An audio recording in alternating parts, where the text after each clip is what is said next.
up a lot of time.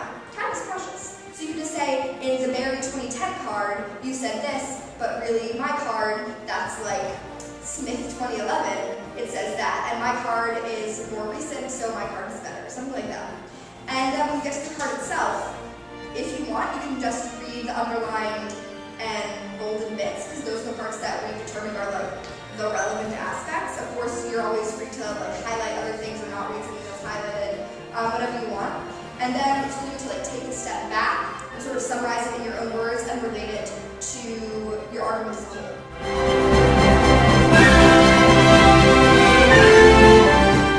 What you might do is say, hi, my name is Samantha and I will be representing the negative side. We're going to get started talking about there's a lack of harms. So, card 1, no harms, public health strong now. Even with the costs imposed by the embargo, Cuba's health system is exceptional now. This is Barry, 2010.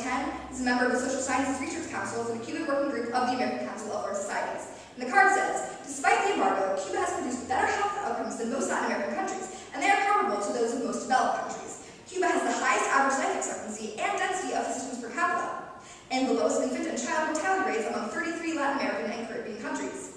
Healthcare costs, although may not fully explain Cuba's successes, which favorably ignore their emphasis on disease prevention and primary healthcare, which have been cultivated during the U.S. trade embargo. Cuba has one of the most proactive primary healthcare systems in the world. By educating about disease prevention and health promotion, the Cubans rely less on medical supplies to maintain a healthy population. So in this very 2010 card, what we're getting a sense of is, yes, the embargo may have some negative side effects, but it's really not impacting Cuba's health system as a whole. There's still a very strong system, low infant and child mortality rates. So even though you may argue that in, let's say, the Smith 2008 card, you said that Cuba has really suffered. Really, it hasn't, because it's still doing very well, especially in relation to other Latin American and Caribbean countries.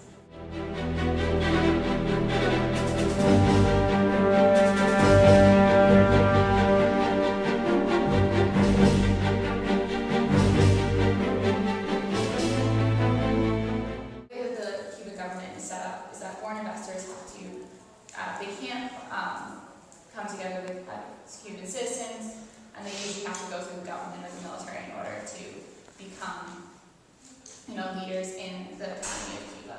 So although, everyone thinks the embargo is such a bad thing, the Cuban people have been able to come together and rise up and become a stronger nation, a healthier nation, and been able to use their resources and find people that want to use their resources in the course of the years that the embargo has been intact.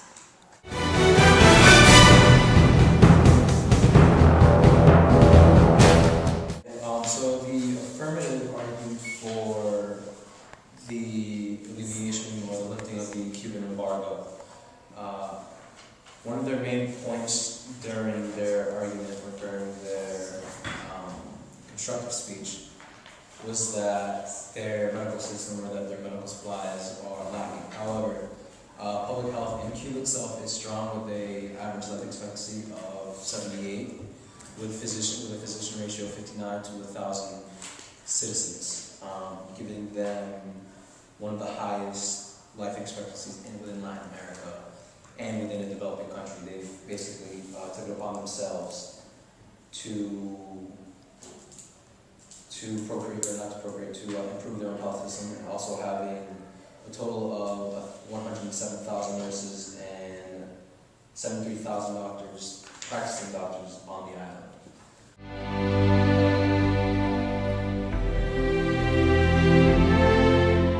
Cuba trades with Venezuela, China, Russia, and Iran. So why should the United States have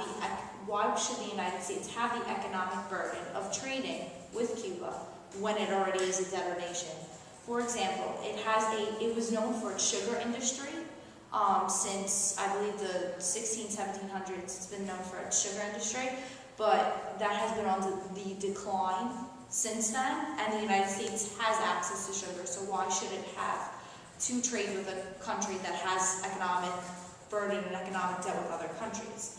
Also, I want to go into the idea that because they are communists and it is a government that we don't agree with, the idea that if we don't, in effect, do anything and we leave it alone or we leave the embargo where it is, there's a possibility that communism will come to a stop and we will be in pursuit of our own goals.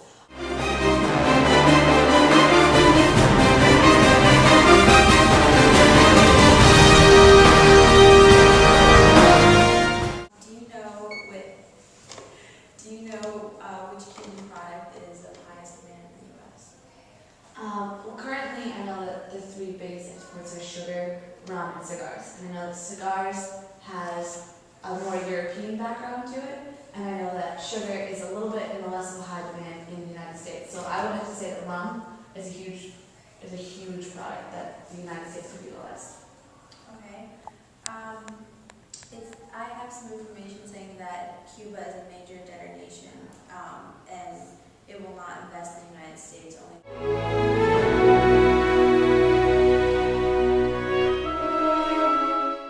By us placing the embargo on Cuba, don't you think that maybe that is giving them negative thoughts, like the civilians, negative thoughts on the U.S., and then therefore more support of Castro and having more nationalistic feeling? Yeah, I do believe that. I feel like that's the main problem because the government is telling its citizens that it's the United States' fault when really they have Fidel Castro and all of his supporters, or all people in power, have complete control. And if the embargo was lifted, they'd have even more control of goods coming in and out, and they are the reason that the economy is suffering.